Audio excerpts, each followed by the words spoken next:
ऑफिसमधील प्रेम भाग 13. मध्यरात्रीचं ते अविस्मरणीय सरप्राईज. अन्वीच्या वाढदिवसाला आता काहीच तास उरले होते. संपूर्ण दिवस ती नेहमीप्रमाणे ऑफिसमध्ये काम करत होती. तिला अजिबात कल्पना नव्हती की तिच्या नकळत तिच्यासाठी किती सुंदर तयारी सुरू होती. संध्याकाळी घरी आल्यावर काकूंनी मुद्दाम सहजपणे विचारलं, अन्वी, उद्या काही खास प्लॅन आहे का? ती हसली, नाही ग काकू. सकाळी ऑफिस, संध्याकाळी आपण तिघं बाहेर जेवायला जाऊ. काकूंनी हसू दाबत उत्तर दिलं, हो, बघू. आर्यवीर शांतपणे वर्तमानपत्र वाचत बसल्याचा अभिनय करत होते, पण त्यांच्या मनात मात्र मध्यरात्रीची सगळी योजना सुरू होती. रात्री 10:30 वाजता अन्वीला झोप यायला लागली. ती म्हणाली, आज खूप थकले. आर्यवीर हसून म्हणाले, तू झोप, मी थोडं ऑफिसचं मेल बघतो. जास्त वेळ जागू नका. हो. अन्वी खोलीत जाऊन शांतपणे झोपली. घड्याळाने 11 वाजवले. आर्यवीर अलगद उठले. काकू आधीच जाग्या होत्या. दोघांनी हळू आवाजात तयारी सुरू केली. हॉलमध्ये छोट्या पांढऱ्या आणि पिवळ्या दिव्यांच्या माळा लागल्या होत्या. ताज्या जाई आणि गुलाबाच्या फुलांनी टेबल सजवलं. अन्वीला आवडणारा पांढऱ्या लिलींचा छोटा गुच्छ मधोमध ठेवला. काकूंनी तिच्या आवडीचा घरगुती केक बाहेर काढला. त्यावर सुंदर अक्षरात लिहिलं होतं, हॅपी बर्थडे अन्वी. आर्यवीरने ती लाकडी संगीतपेटी केकजवळ ठेवली. त्यांनी एकदा सगळीकडे नजर फिरवली. प्रत्येक गोष्ट साधी होती, पण प्रत्येक गोष्टीत प्रेम भरलेलं होतं. काकू हळूच म्हणाल्या, आज तिच्या चेहऱ्यावरचं हसू पाहण्यासाठी मीही उत्सुक आहे. आर्यवीर हसले, मीही. घड्याळाचे काटे हळूहळू 12 वाजण्याकडे सरकत होते. 11 वाजून 59. दोघेही खोलीच्या दाराजवळ उभे राहिले. 12. आर्यवीरने हलक्या आवाजात दार ठोठावलं. अन्वी ती झोपेतच म्हणाली, हो. 1 मिनिट बाहेर येशील? ती डोळे चोळत बाहेर आली. हॉलमध्ये अंधार होता. लाईट का बंद आहेत? तेवढ्यात एकामागून एक दिव्यांच्या माळा उजळल्या. संपूर्ण हॉल मंद प्रकाशाने चमकून गेला. समोर केक, फुलं आणि आर्यवीर आणि काकू दोघंही हसतमुख उभे. दोघे एकाच वेळी म्हणाले, वाढदिवसाच्या खूप खूप शुभेच्छा. अन्वी काही क्षण स्तब्ध उभी राहिली. तिच्या डोळ्यात आश्चर्य आणि आनंद एकाच वेळी दाटून आला. हे सगळं माझ्यासाठी? आर्यवीर हळूच म्हणाले, हो, कारण वर्षातून एक दिवस फक्त तुझा असतो. अन्वीच्या डोळ्यातून आनंदाश्रू वाहू लागले.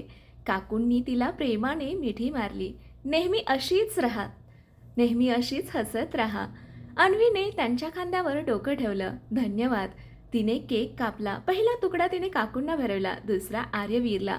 आर्यवीरनेही प्रेमाने तिला केकचा छोटासा घास भरवला. सगळं वातावरण आनंदाने भरून गेलं. केक नंतर आर्यवीरने तिच्या हातात ती लाकडी संगीतपेटी दिली. उघड. अन्वीने ती अलगद उघडली. मधुर संगीत हळूहळू वाजू लागलं. तिने आत ठेवलेलं पत्र वाचायला सुरुवात केली. प्रत्येक शब्दासोबत तिचे डोळे अधिकच पाणावले. पत्र संपेपर्यंत तिच्या गालांवर आनंदाश्रू ओघळत होते. ती काही क्षण बोलूच शकली नाही. शेवटी ती आर्यवीरजवळ आली. इतकं सुंदर भेटवस्तू मी कधीच पाहिलं नाही. आर्यवीर हसले. भेट नाही, मन आहे. अन्वीने त्यांचा हात हातात घेतला. आणि हे मन माझ्या आयुष्यातली सर्वात मोठी भेट आहे. काकूंनी हसत म्हटलं, बस आता दोघांनी थोडा वेळ एकमेकांसोबत घालवा. त्या त्यांच्या खोलीत गेल्या. हॉलमध्ये आता फक्त आर्यवीर आणि अन्वी होते. मंद संगीत अजूनही वाजत होतं. अन्वीने शांतपणे विचारलं, तुम्ही हे सगळं किती दिवसांपासून ठरवत होता? ज्या दिवशी तुझ्या वाढदिवसाची तारीख कॅलेंडरवर पाहिली त्या दिवसापासून. अन्वी हसली, म्हणजे मी काहीच ओळखलं नाही. तुझ्या चेहऱ्यावरचं हे आश्चर्य पाहण्यासाठीच तर सगळं गुपित ठेवलं. त्या रात्री अन्वीने डोकं आर्यवीरच्या खांद्यावर टेकवलं. बाहेर चांदणं पसरलं होतं. घरभर फुलांचा मंद सुगंध दरवळत होता. आणि तिच्या मनात एकच विचार होता, प्रेम महागड्या भेटींमध्ये नसतं, ते वेळ, काळजी आणि मनापासून केलेल्या छोट्या प्रयत्नांत असतं. वाढदिवसाची सकाळ आणखी खास ठरेल. अन्वीच्या आईवडिलांचे प्रेमळ आशीर्वाद, ऑफिसमधील सहकाऱ्यांचं सुंदर सरप्राईज आणि दिवसाच्या शेवटी आर्यवीरसोबतचा एक शांत रोमॅन्टिक डिनर तिच्या आयुष्यातील हा वाढदिवस कायमचा अविस्मरणीय बनवेल. वाढदिवस, प्रेमाने भरलेला दिवस. मध्यरात्रीच्या त्या सुंदर सरप्राईज नंतर अन्वीच्या चेहऱ्यावरचं हसू काही केल्या कमी होत नव्हतं. ती पुन्हा पुन्हा ती लाकडी संगीतपेटी उघडत होती. पत्रातील प्रत्येक शब्द तिच्या मनात खोलवर उतरला होता. आर्यवीर तिच्याकडे पाहून हसत होते. अजून किती वेळ वाचणार आहेस ते पत्र? अन्वीने हसत उत्तर दिले, जोपर्यंत ते पाठ होत नाही तोपर्यंत. दोघेही हसू लागले. सकाळी अन्वी जागी झाली तेव्हा तिच्या उशीजवळ एक छोटंसं गुलाबाचं फूल ठेवलेलं होतं. त्यासोबत एक चिठ्ठी होती. तुझ्या आयुष्यातील प्रत्येक सकाळ अशीच सुंदर हो. वाढदिवसाच्या पुन्हा एकदा खूप शुभेच्छा. अन्वीच्या ओठांवर हसू उमटलं. ती बाहेर आली. काकूंनी तिचं औक्षण केलं. तिच्या कपाळावर हळूच कुंकू लावलं. नेहमी सुखी राहा बाळ. अन्वीने त्यांच्या पाया पडत आशीर्वाद घेतला. तेवढ्यात दरवाजाची बेल वाजली. दरवाजा उघडताच शरद आणि मृणाल मोठा फुलांचा गुच्छ घेऊन उभे होते. वाढदिवसाच्या खूप शुभेच्छा. अन्वी धावत जाऊन आईबाबांना मिठी मारली. मृणाल म्हणाल्या, आज आमची मुलगी आणखी सुंदर दिसते आहे. शरद हसत म्हणाले, आणि आज स्वयंपाक आम्ही करणार. काकू लगेच म्हणाल्या, अहो मग मी तुमची मदत करते. क्षणात घर पुन्हा एकदा हर्षाने भरून गेलं. नाश्त्याच्या टेबलावर शरद म्हणाले, अन्वी, लहानपणी प्रत्येक वाढदिवशी तू एक इच्छा लिहायचीस, आठवतं? अन्वी हसली. हो, आणि आज? ती काही क्षण शांत राहिली. मग आर्यवीरकडे पाहत म्हणाली, आज माझ्याकडे मागण्यासारखं काहीच उरलेलं नाही, कारण देवाने माझ्या आयुष्यात योग्य माणसं आधीच दिली आहेत. सगळ्यांच्या चेहऱ्यावर समाधान उमटलं. ऑफिसमध्ये पोहोचल्यावर अन्वीला वाटलं आजचा दिवस नेहमीसारखाच जाईल. पण ती तिच्या केबिनमध्ये शिरताच अचानक सगळे दिवे लागले. Happy birthday Anvi. संपूर्ण टीम टाळ्या वाजवत तिच्या समोर उभी होती. ईशाने रंगीत फुग्यांनी संपूर्ण केबिन सजवली होती. समर्थने मोठा केक आणला होता. अन्वी आश्चर्यचकित झाली. तुम्ही सगळ्यांनी? ईशा हसली. सरांनी 2 दिवसांपासून आम्हाला तयारीला लावलं होतं.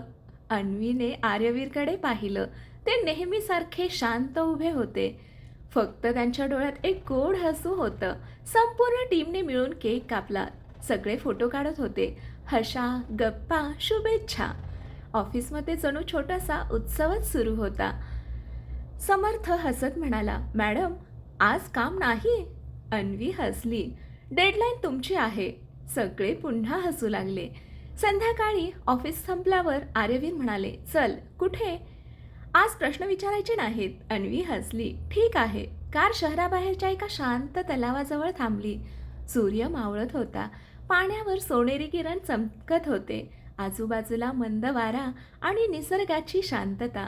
तलावाच्या काठावर 2 जणांसाठी छोटंसं टेबल सजवलं होतं. साधी फुलांची सजावट, मेणबत्ती आणि गरमागरम जेवण. अन्वी काही क्षण निशब्द उभी होती. हे किती सुंदर आहे. आर्यवीर हसले. आज मला गर्दी नको होती. फक्त तू आणि मी. दोघं शांतपणे जेवत होते. अचानक अन्वी म्हणाली, तुम्हाला माहिती आहे, आजचा दिवस मला कायम लक्षात राहील. का? कारण आज प्रत्येक क्षणात मला प्रेम जाणवलं. आईबाबांकडून, काकूंकडून, मित्रांकडून आणि ती त्यांच्या डोळ्यात पाहत म्हणाली, सर्वात जास्त तुमच्याकडून. आर्यवीरने तिचा हात अलगद हातात घेतला. माझ्यासाठी वाढदिवस म्हणजे तुझ्या आयुष्यात तू आलीस त्या दिवसाचं आभार मानणं. अन्वीच्या डोळ्यात पुन्हा एकदा आनंदाश्रू चमकले. जेवणानंतर दोघं तलावाच्या काठावर फेरफटका मारत होते. आकाशात असंख्य तारे चमकत होते. अन्वीने शांतपणे विचारलं, एक वचन द्याल? कसलं? माझ्या प्रत्येक वाढदिवस असा साधा पण प्रेमाने भरलेला असू दे. आर्यवीर हसले. वचन. आणि प्रत्येक वर्षी या दिवसापेक्षा पुढचा वाढदिवस आणखी सुंदर करण्याचा प्रयत्न करेन. अन्वीने त्यांचा हात घट्ट पकडला. त्या रात्री तिला जाणवलं, वाढदिवस केक, भेटवस्तू किंवा सजावटीमुळे खास होत नाही. तो खास होतो जेव्हा आपल्या आयुष्यात आपल्यावर मनापासून प्रेम करणारी माणसं असतात. ऑफिसमध्ये एका नवीन सहकार्याची एंट्री होईल. त्याच्या आगमनामुळे टीममध्ये नवे बदल होतील. अन्वी त्याला काम समजावून देईल, तर आर्यवीर दोघांकडे अभिमानाने पाहतील. या नव्या जबाबदाऱ्यांमुळे अन्वीच्या व्यक्तिमत्वातील नेतृत्वाचा आणखी एक सुंदर पैलू समोर येईल. नवीन सुरुवात, नवे चेहरे. अन्वीच्या वाढदिवसानंतर पुन्हा एकदा आयुष्य नेहमीच्या लयीत आलं. सकाळचा एकत्र नाश्ता, ऑफिसचा प्रवास, कामाची धावपळ आणि संध्याकाळचा चहा या छोट्या छोट्या सवयींनी त्यांचं आयुष्य अधिक सुंदर बनवलं होतं. सोमवारी सकाळी कंपनीच्या सर्व कर्मचाऱ्यांना एक मेल आला. आज आपल्या टीममध्ये एका नवीन सदस्याचं स्वागत करण्यात येणार आहे. कॉन्फरन्स रूममध्ये सर्वजण जमले. संचालकांनी हसत सांगितलं, आजपासून आपल्या टीममध्ये वेदांत कुलकर्णी सहभागी होत आहे. साधा, नम्र आणि हसतमुख तरुण पुढे आला. नमस्कार. सगळ्यांनी टाळ्या वाजवून त्याचं स्वागत केलं. संचालक पुढे म्हणाले, वेदांतला सुरुवातीचे काही दिवस काम समजावून सांगण्याची जबाबदारी अन्वीकडे असेल. अन्वीने हसून मान हलवली. नक्की सर. आर्यवीर दुरून तिच्याकडे पाहून हसले. त्यांना माहीत होतं, अन्वी फक्त स्वतःचं चांगलं काम करत नव्हती, तर इतरांनाही सोबत घेऊन पुढे जाण्याची कला तिच्यात होती. अन्वी वेदांतला त्याच्या डेस्कपर्यंत घेऊन गेली. हे तुझं वर्कस्टेशन, आणि काही अडलं तर अजिबात संकोच करू नकोस. वेदांत हसला. धन्यवाद मॅडम. अन्वी लगेच म्हणाली, ऑफिसमध्ये सगळे मला फक्त अन्वी म्हणतात, मग मीही तसंच म्हणेन. दिवसभर अन्वी त्याला कंपनीची कार्यपद्धती समजवत होती. प्रोजेक्ट्स कसे हाताळायचे, टीमसोबत कसं काम करायचं, प्रत्येक गोष्ट ती संयमाने सांगत होती. वेदांत मधून मधून म्हणत होता, हे मला आधी कधीच इतक्या शांतपणे कोणी समजावलं नव्हतं. अन्वी हसली, कारण मलाही पहिल्याच दिवशी कोणीतरी अशीच मदत केली होती. तिने नकळत आर्यवीरच्या केबिनकडे पाहिलं. दुपारच्या जेवणाच्या वेळी ईशा, समर्थ, वेदांत आणि अन्वी एकत्र बसले होते. ऑफिसमधल्या जुन्या मजेशीर आठवणी सुरू झाल्या. समर्थाने हसत सांगितलं, आमच्या टीममध्ये एक नियम आहे. वेदांतने विचारलं, कोणता? चूक झाली तर घाबरायचं नाही, पण तीच चूक पुन्हा करायची नाही. सगळे हसले. अन्वी म्हणाली, आणि अजून एक नियम, एकमेकांना मदत करायची. वेदांतने मान डोलावली. संध्याकाळी वेदांतने पहिलं छोटंसं काम पूर्ण केलं. तो थोडासा संकोचत अन्वीजवळ आला.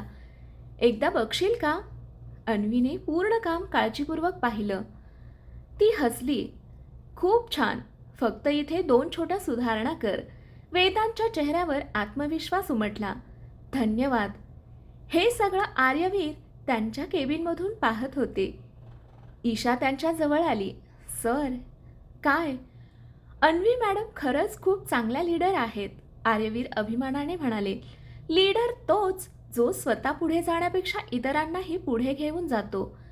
घरी परतताना अन्वी कारमध्ये खूप आनंदी दिसत होती. आर्यवीरने विचारलं, आजचा दिवस कसा गेला? ती हसली. आज मला माझा पहिला दिवस आठवला, जेव्हा मी या ऑफिसमध्ये नवीन होते आणि तुम्ही प्रत्येक गोष्ट इतक्या संयमाने समजावून सांगायचात. आर्यवीर मिश्किलपणे म्हणाले, म्हणजे मी एक चांगला शिक्षक होतो. अन्वी हसली. हो, पण त्याहून चांगला जीवनसाथी आहात. दोघेही हसले. पोहोचल्यावर काकूंनी गरम चहा दिला. अन्वीने दिवसभराची गोष्ट सांगितली.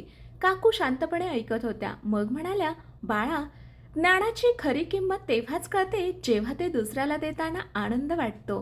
अन्वीने त्यांच्या हातावर हात ठेवला. आज तो आनंद मला मिळाला. त्या रात्री आर्यवीरने त्यांच्या आठवणींच्या वहीत एक नवीन पान लिहिलं. आज अन्वीने एका नवीन सहकार्याला काम शिकवलं, तिला इतरांपुढे नेताना पाहिलं आणि पुन्हा एकदा जाणवलं की तिचं सौंदर्य फक्त चेहऱ्यात नाही तर तिच्या स्वभावात आहे. अन्वीने ते वाचलं आणि हसली. ती म्हणाली, तुम्ही ही वही कधी पूर्ण करणार? आर्यवीर तिच्याकडे प्रेमाने पाहत म्हणाले, कधीहीच नाही, कारण तुझ्यासोबतच्या आठवणी कधी संपणारच नाहीत. अन्वीने हळूच त्यांचा हात हातात घेतला. खिडकीबाहेर शांत चांदणं पसरलं होतं आणि त्यांच्या आयुष्यातही प्रेमाची एक नवी सुंदर सकाळ हळूहळू आकार घेत होती. कथेचा हा भाग इथेच संपतो. पुढील भागात पाहू ऑफिसमध्ये फॅमिली डे आयोजित केला जाईल. कर्मचारी आपल्या कुटुंबासह येतील. अन्वी आणि आर्यवीर त्यांच्या दोन्ही कुटुंबांना एकत्र घेऊन येतील. त्या दिवशी घडणारे प्रेमळ, मजेशीर आणि भावनिक क्षण संपूर्ण ऑफिसला एका मोठ्या कुटुंबात बदलून टाकतील. कथेचा हा भाग कसा वाटला? आवडला असेल तर कथेला लाईक करा, शेअर करा, कमेंट करा आणि अशाच नवनवीन कथा दररोज वाचण्यासाठी आणि ऐकण्यासाठी आपल्या चॅनेलला सबस्क्राईब करा. कथा वाचल्याबद्दल आणि ऐकल्याबद्दल धन्यवाद.